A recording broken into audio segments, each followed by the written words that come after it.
Back like Chris Wood, up to no good on a special Do It Live. What have we just witnessed? Arsenal 2, Liverpool 2, a delicious blockbuster main event that delivered and then some, capping a quite scintillating Premier League slate which saw huge goals, some exquisite passing, 5 stoppage time strikes. Cole Palmer playing, honestly, like Withenshaw Ballon d'Or, wins for quite beleaguered West Ham over a back-in-free-fall Manchester United. Poor Ten Hag, a man who knows that democracy dies in darkness.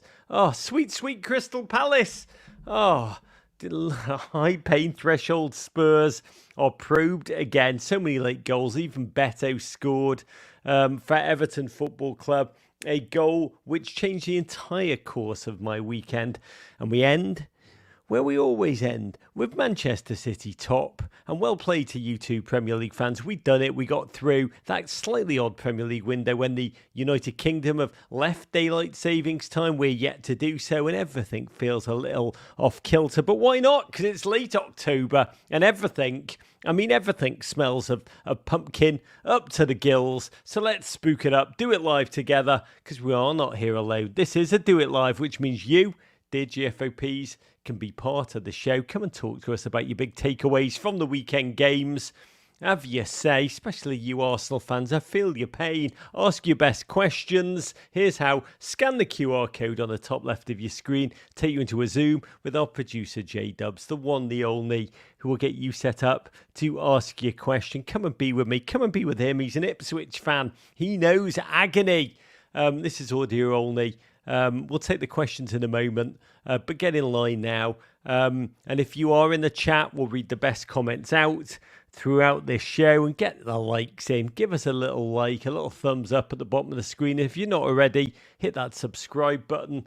Join us on this channel. You'll find out when our latest interview with the great Jamie Vardy goes live. I'm going to break down the Arsenal-Liverpool Titanic clash, that fever dream, in just one moment. But first, holy crap, Barcelona.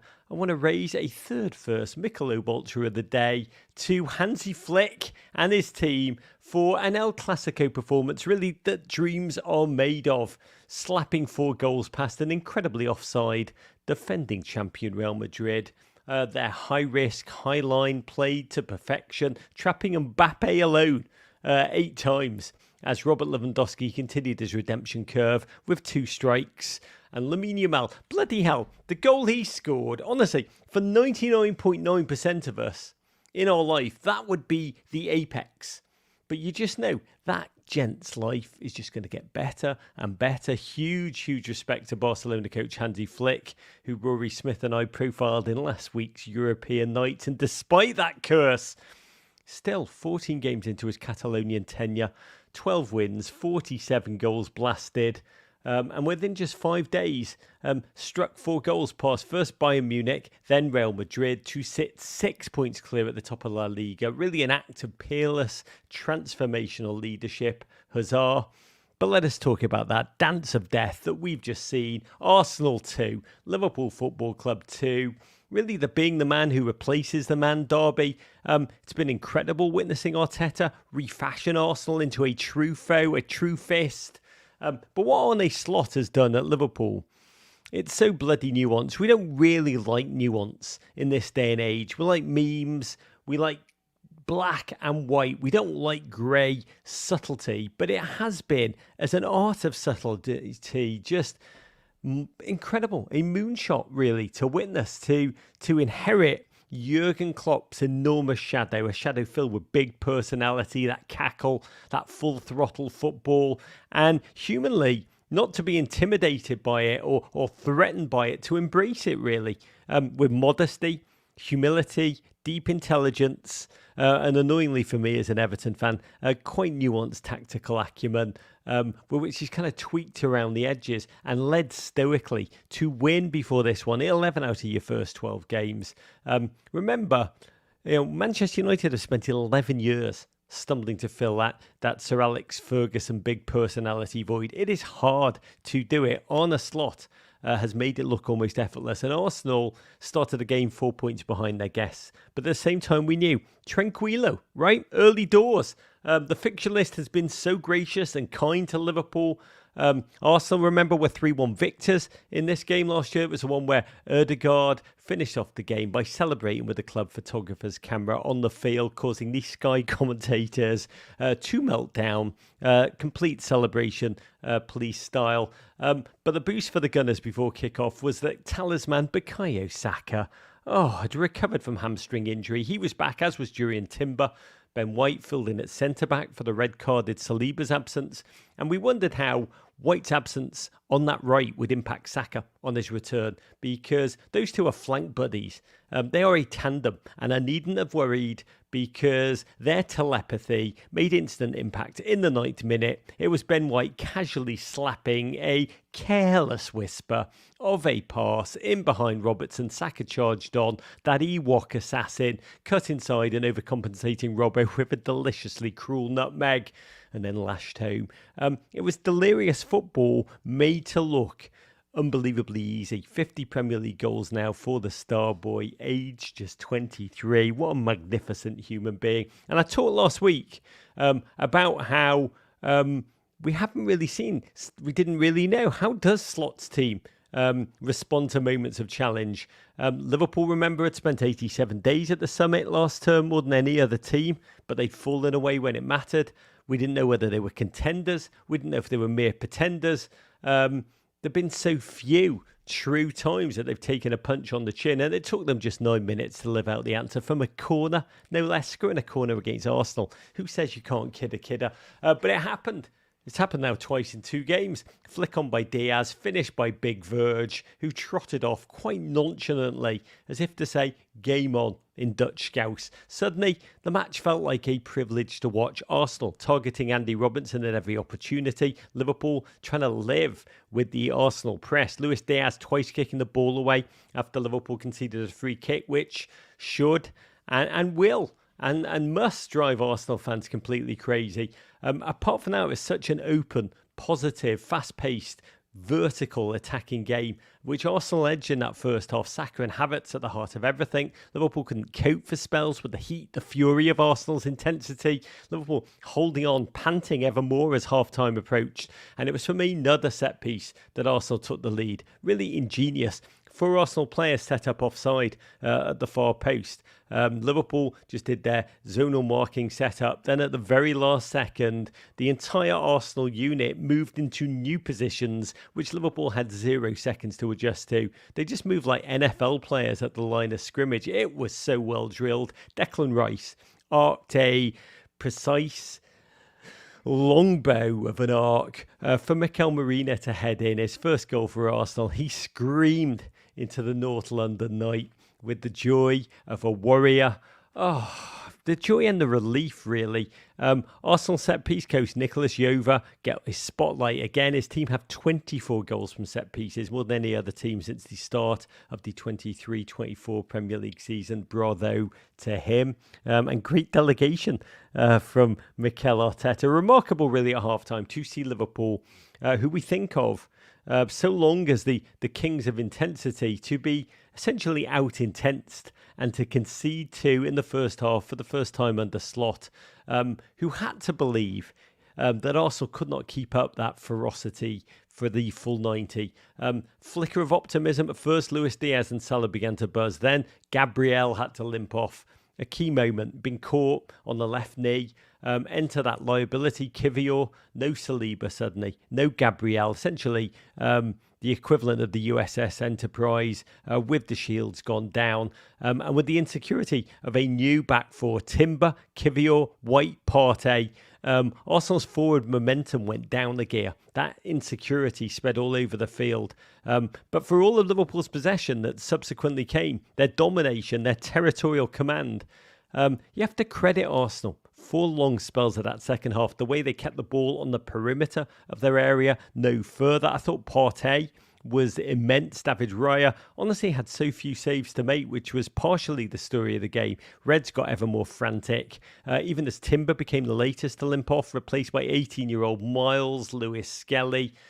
And on 76 minutes, Liverpool just looked tired of leg and of mind. Arsenal momentarily emboldened, looked for that third goal to kill the game off. It was Martinelli pushing into the box, and it proved to be a mistake. Supply lines overstretched. Liverpool recoiled, reloaded. The ball fell to Trent Alexander-Arnold, who just unleashed a pearl of a pass. I think technically that kind of pass is called a Cole Palmer. Am I right? Darwin Nunez scampered onto it. And with Darwin, let's be honest, it's impossible to tell if what came next was a pass or a shot. I jest. It was actually a perfectly rolled ball and it fell right in front of the single worst person in the entire world, I believe, from an Arsenal perspective, for it to fall to. The man who 11 goals in 15 games against him. Yes, Mo Salah proper hates the Gunners. And he opened up his body and slapped home. An agony, I think, for Arsenal fans. You've got to credit Arteta, who kept coming through on Gabriel Jesus and Wanyeri. But that was that. Arsenal, I mean, who can take more from it? I think a moral victory edged by Arsenal. So injured, so depleted. That back four included Kivior and Lewis Skelly. And to emerge intact against that front three of Liverpool... I mean, God, the question now for Arsenal fans, you felt it at the final whistle. There was like an eerie silence, an astonishment, an existential angst almost. Who will be fit to play Newcastle next weekend? That's another story. And I do pray for Gabriel's knee. I really do. You kind of feel the Arsenal fans know that their squad is really ground down right now to its core. But the positives, we know this. When Arsenal keep 11 men on the field, they do not lose. That's a crazy statistic. That is wheels within wheels of layered meaning. For Liverpool, though, positive of falling behind twice and believing the tenacity to find a way to dig deep and get something from the game. Arne Slot's told us he is not a BSer. He's told us over and over again the relentless sense of challenge his club faced. The Premier League, the Champions League, the Premier League, the Champions League will yet to reveal the real stamina, the real weight class of this squad. God bless. I mean, what have we got for them? Brighton twice this week, once in the Carabao, once in the league, then Leverkusen and Aston Villa to come. By the way, depending on the outcome, I have to say this because we can't ignore it, but depending on the outcome of Manchester City's 115 charges, what we could have watched could actually have deep implications for a title clash. Do not lose that sense. As we move on to another sizzling game, I want to talk about Manchester United in 1 second, but this was a day of bangers only. Chelsea 2, Newcastle 1. Cometh the hour, cometh the Cole Palmer. Gent who continues to almost burnish new layers to his legend on this young team of Maresca babies. Average age 23 years, 230 days, is it? 220 days, I think. Anyway, it's the youngest in Premier League history, and they continue to soar into fifth place. First, Cole Palmer had one notched off early for a fractional offside, but Cole Palmer's chippy chips could not be denied. They can't be contained. 90 minutes, put his head up just outside his box. If you only watch 1 minute of Premier League action this week, watch this pass. He span round and unleashed. I don't know how he saw it. It would have been peripheral vision. A pass that bent time and space. Really, to have the vision to see it and the confidence to unfurl this pass. Only Cole Palmer. Maybe Patrick Mahomes too, but you tell me. Tucked it right inside, but out of reach of a completely neutral Livramento.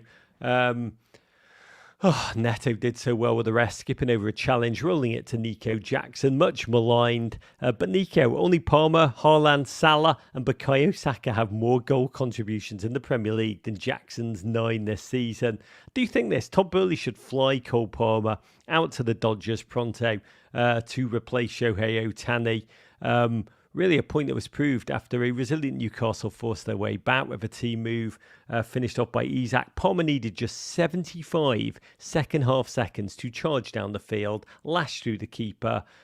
Gent has now been directly involved in at least 8 more goals.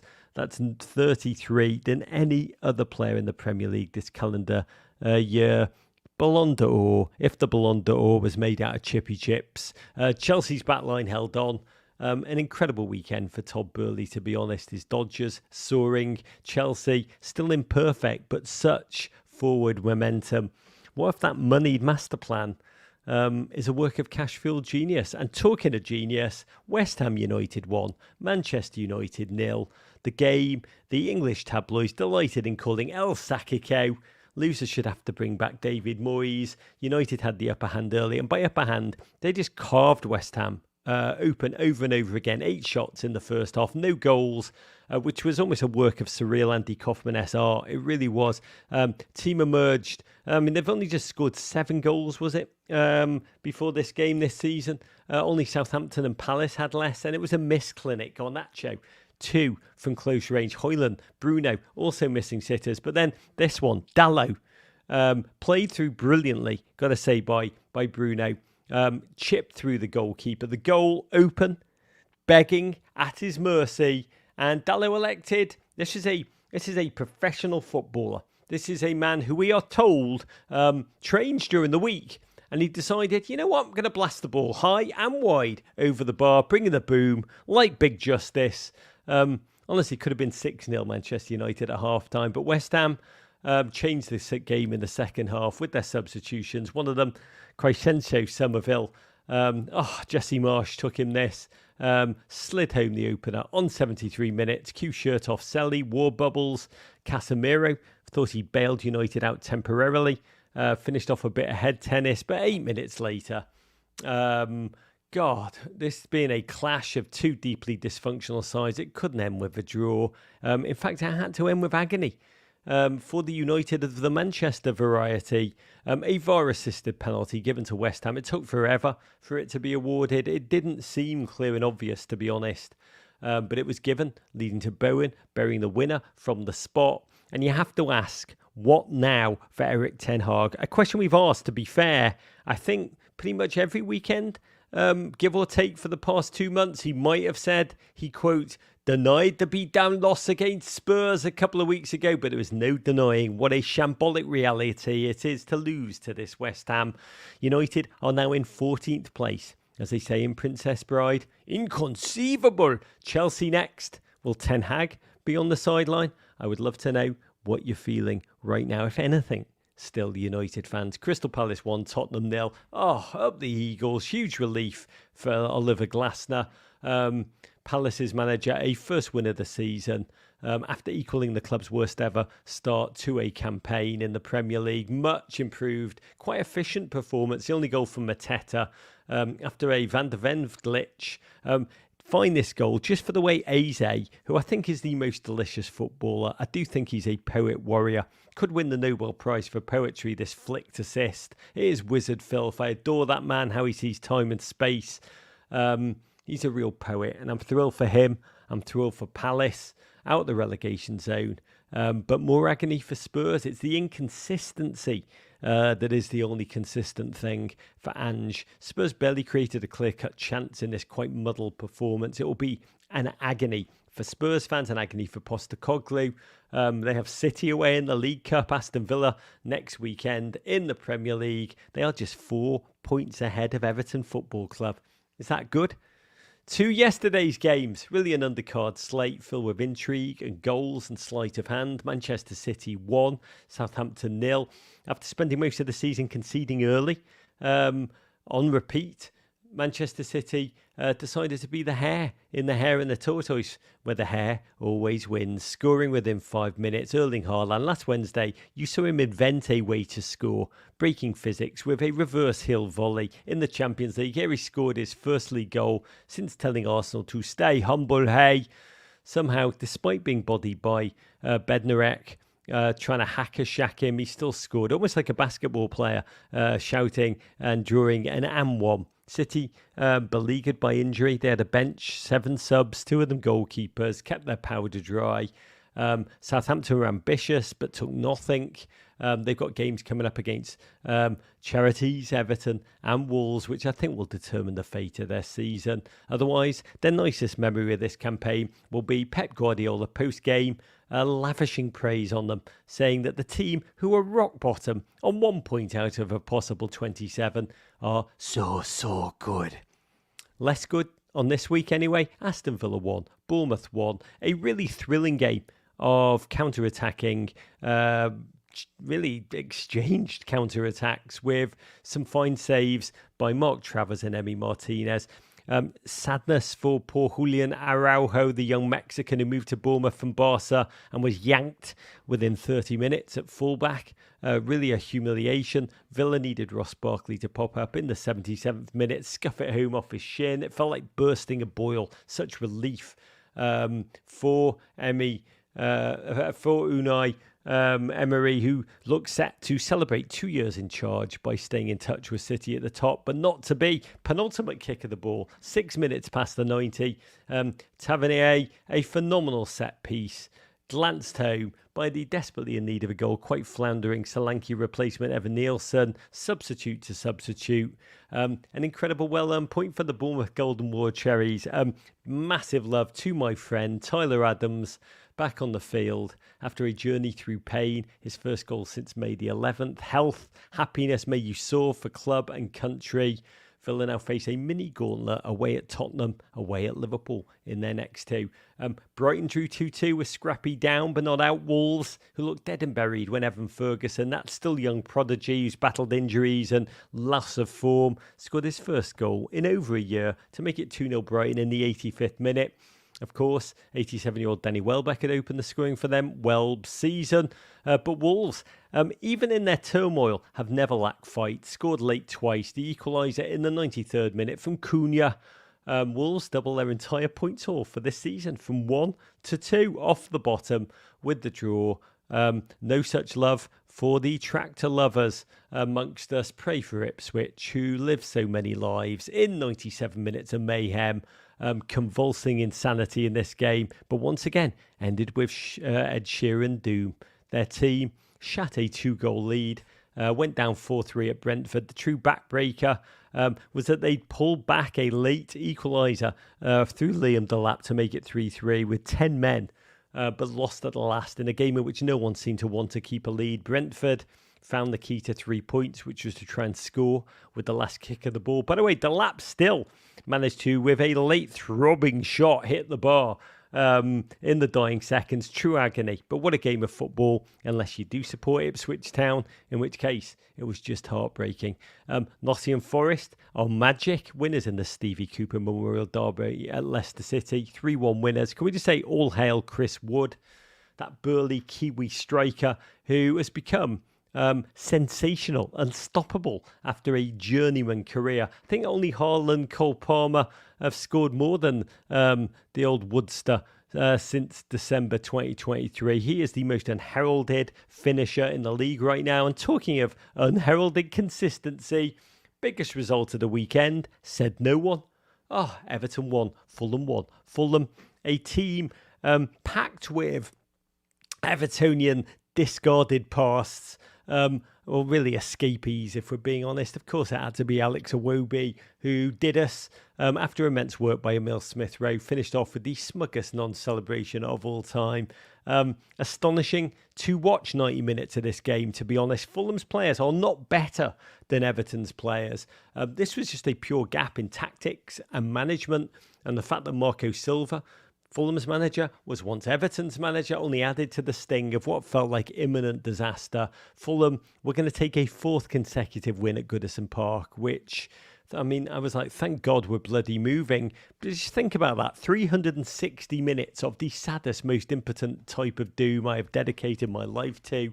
I thought that old David Foster Wallace quote, acceptance is usually more a matter of fatigue than anything else, and I felt so very tired. None of the Everton players seemed to care. Very little, by the way, of fight. But then on came poor Beto. Love you, Beto. You got himself on the edge of an Ashley Young cross. Yes, this really happened. And reeled away. My God, a Beto goal in the 94th minute changed the mood, I've got to say, of my entire weekend. The texture, the everything. Suddenly, narrative change. Everton 5 straight games undefeated. Beto, by the way, final whistle, was in tears. Pulled his shirt off over his face, pulled it down. Man was sobbing. Tears of relief as he left the pitch. Gent had not played a minute of football since September 17th. An agony for a professional footballer. He'd looked, honestly, about as professional a footballer as I do when he has played. But he delivered. deliciously in his team's hour of need. This is what football means. A player overwhelmed with emotion like a fan. It is football at its best. It's most honest. It's most beautiful. To your questions, remind of how this works here on YouTube Live. Just scan the QR code to the left of your screen or click on the pinned comment in the chat. Come on to a Zoom with our producer, the gorgeous J-Dubs. Let's start with Joshua Youngerman, old friend. Oh, tell us where you are, Joshua, and how you're feeling, beautiful. I'm driving, so if I get in a car crash, this is your fault, man. Mm-hmm. By the way, I think that's no fault on my insurance, Joshua, if that occurs. But God bless. Where are you going, baby? Well, I'm going from the bar I watched the game back to my house because the G train is screwed. Yeah, so it's the G train's fault, baby. It is all the G train's fault. Yeah. Tell us how you're feeling and what your question is. Well, I guess so. First of all, I think this is a decent point, but I'm not blaming the officials because I think the draw was probably a fair result, but I was very frustrated by the fact that Anthony Taylor blew his whistle instead of allowing the play to continue and then checking for VAR on that last goal that I guess wasn't a goal. Just because I didn't see a foul there. And maybe you can tell me this as well. I don't know if you thought it was a foul or not, but isn't common sense reffing that you were supposed to wait to blow your whistle on something like that when it could be a goal scoring opportunity, so the play is done and then go to VAR to check it out? I think Joshua Youngerman, to be candid, a couple of things. Number one, thank you for bringing your voice to this Do It Live and making it not just a place for football talk, but also for public transport updates. Everyone who was going to take the G train, just screwed. Yeah, just start hitchhiking, and Joshua Youngerman will pick. If you're listening to this as you are walking around Brooklyn, Joshua Youngerman will pick you up. Yep. Have you seen The Hitchhiker? It ends really well for Rutger Hauer, doesn't it? Joshua Youngerman, you beautiful human being. So the play on rule is about offsides, is the reality. And I think what had happened was he'd blown his whistle for a perceived foul going over the back. Yeah. And if you look at it, he had blown his whistle. I think ultimately, you talk about wildfire season and just fields that are totally brittle. So when the wrong match just hits the field, it just leads to utter carnage. I mean, I think that's where Arsenal fans are at this point in terms of their feeling of being singled out in the officialdom. When you look at the arc of this season, it is an amazing statistic. It's a stupid statistic, but an amazing one. When you have 11 men on the field, you are undefeated. And I think you are utterly right to be frustrated. When you do, there will be, I'm imagining in Arsenal Reddit, a lot of Luis Diaz kicking the ball away on a free kick today without the referee doing a single thing. I mean, when you see that, does it make your blood boil? Yeah, I mean, I think the yellow card thing is a stupid thing for kicking the ball away. But I think, yeah, it makes me angry. I don't think there's a conspiracy against us or anything like that. But I think it's a dumb rule that's being added on that isn't necessary. And I think refs are starting to figure out that it's not necessary. My thing about this is I think this is actually basically this is crisis management for Arsenal right now, right? In terms of today, it was crisis management in terms of not having your best center back on, having Gabriel being taken off, losing Timber, and they still got a point out of that. And so I just honestly think until the next international break, when probably some Odegaard goes and breaks his ankle and is out for the year, but if that doesn't happen, right? I think it's about just getting to the next international break. So I'm glad you explained the rule to me. But these are bothersome. It is. I mean, there's that old adage of the refereeing decisions even out at the end of the season. I think it feels right now, if you're an Arsenal fan, that's just a bomb, just a complete platitude, and that the world is against you. I do feel for Arsenal, it feels today as if you didn't win the battle, you survived the battle. but there is a real war that is going to go on. And to see how and who will play next week at Newcastle, that's where the attention flicks. Thank you so much, Joshua Youngerman, you beautiful human being. Let us go to the next. It's the great Corey from Brooklyn. You there, Corey? Hey, thanks for taking my call. Hey, gorgeous. Tell us, where are you, Corey? And should Joshua Youngerman be picking you up? Brooklyn, beautiful Bay Ridge. I have a beautiful overlook of the Verrazano Bridge. Oh, the romance. Tell us what your question is, because you got a fizzy line, baby. Thank you. So I know we talk about the Premier League table all the time, and I know you love studying the table and the top four, but I think we should be talking a little bit more about the Premier League mood table, Raj. I think we got to know what that mood top four is. Straight vibes. What's the check? Who's your mood top four of the Premier League? God bless. I love that. We used to do that. We did used to do that. Thank you for coming. We're going to put you on hold, old Corey, and see if we can get rid of this fizz here. But we used to have a sentient league table. There was a gentleman whose name I cannot remember. He was actually a Tottenham fan, God bless him, for his agonies, who developed in the early days of Twitter a way of scraping Twitter to see the mood sentient of the fan bases right after games. And we do a league table that was based in the olden days of Twitter on not where the teams were in the table, but how their fans were feeling about them. God bless. I'm sorry I couldn't ask you, Curry, who you support, but I do not know where you're locating in your mood. Manchester City, ultimately, I think the mood's probably quite blasé at this moment. They have not been playing well post Rodri being knocked out, but they almost haven't had to.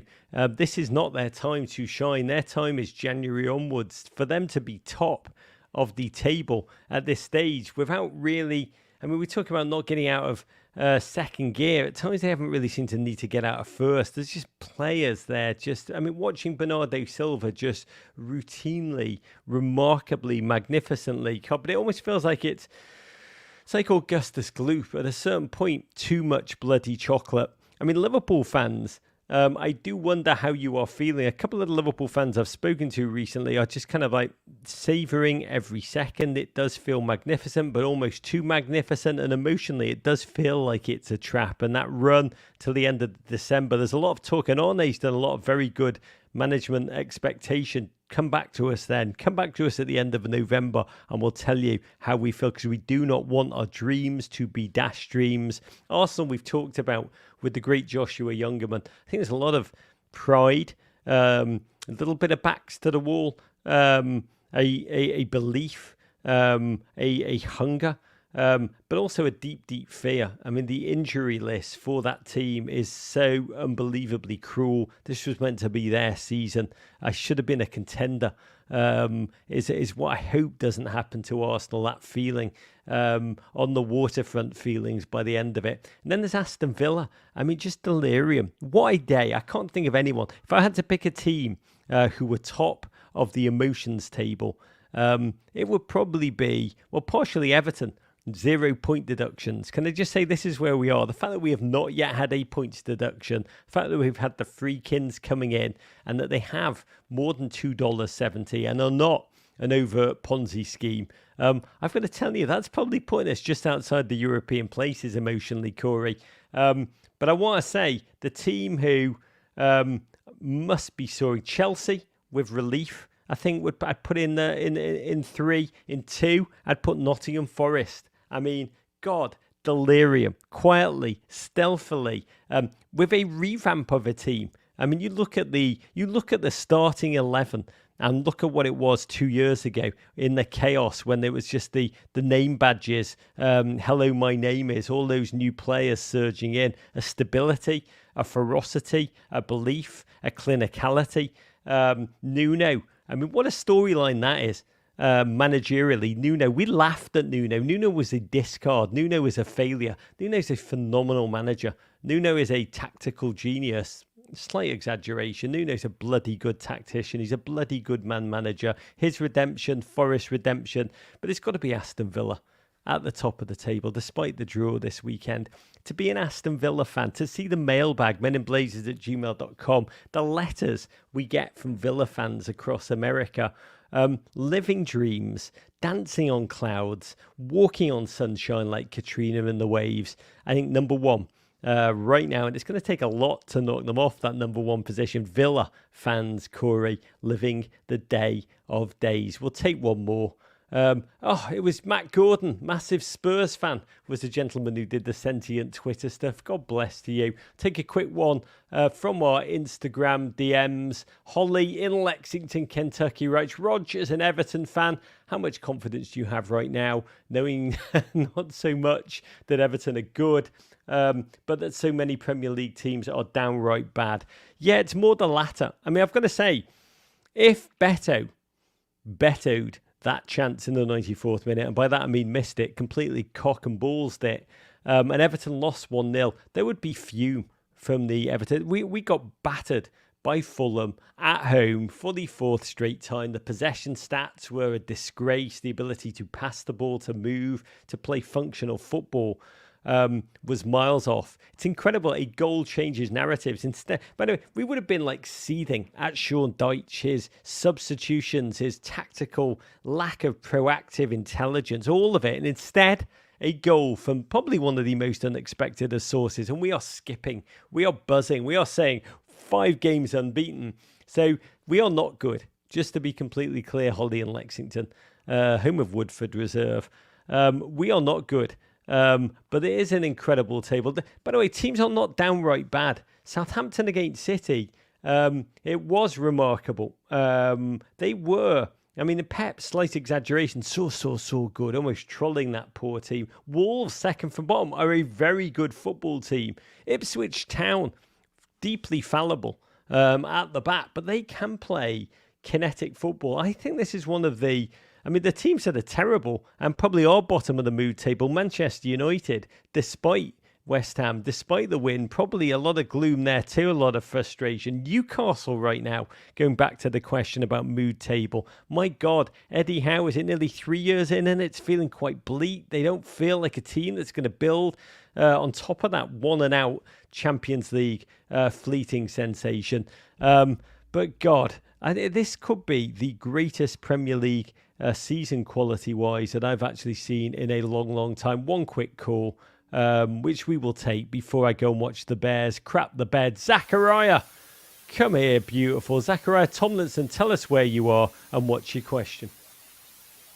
Hi, Raj. I'm in Philadelphia right now. I'm in Pennsylvania. Liverpool fan, just watched the game. Super excited about the result. I know I'm probably in the minority of Liverpool fans on that, but I thought they played well in the second half, and Arsenal's one of the best teams in the league, and we're more injured than they are right now. So I thought that was a good result. What was it that made you happy? Just avoiding defeat? We looked terrible. I mean, they contained a lot of possession in the first half, but in the second half, we really came out. We came at them. I thought that, Nunez, Arne Slot's kind of reeled him in. It seems a bit. It seems like he knows if he wants to play, he can't be as an element of chaos that he usually is. So, I took, solace in a lot of that, and it's always great to see my all-time favorite player, Mo Salah, score. I mean, you must be a very happy man in that case because he scores a lot of goals. You're a beautiful human being. Look, I mean, I think from a Liverpool perspective, if I was going to really think about the most positive I could take from it, it is the tenacity of performance. This was not a great Liverpool performance today. There are fallibilities in that team. The left back slot, seeing Andy Robertson utterly schooled. There's a couple of players this season who have suddenly looked like age has caught up with them incredibly quickly. Everton fans who've watched Tarkowski be our shield, our sword, our everything. I mean, he's had a fairly insipid season. He suddenly looks as though time may be catching up with him. And the same with Andy Robertson, watching him taken off for Tsimikas, who himself is I think that's Greek for liability. That's a challenge. But to be able to take punches, really for the first time, Liverpool are changing that narrative from you played nobody. That's why you are where you were. It's a false position. Look, they beat Chelsea with a performance then that we hailed as tenacious. And I think to go to Arsenal, a stadium that was cacophonous in that first half, lifting their players, and to be able to find a way to summon a way to avoid defeat, is to start to change that narrative that this is a team that is a flat track bully that only beats teams, 20th, 17th, 15th. I think the highest team they'd beaten was 11th before they faced Chelsea. So that narrative changing is so crucial for Arne Slot as he does try and define exactly that contender or pretender reality. And that is where we are. Beautiful question just coming, because I want to end on a high note.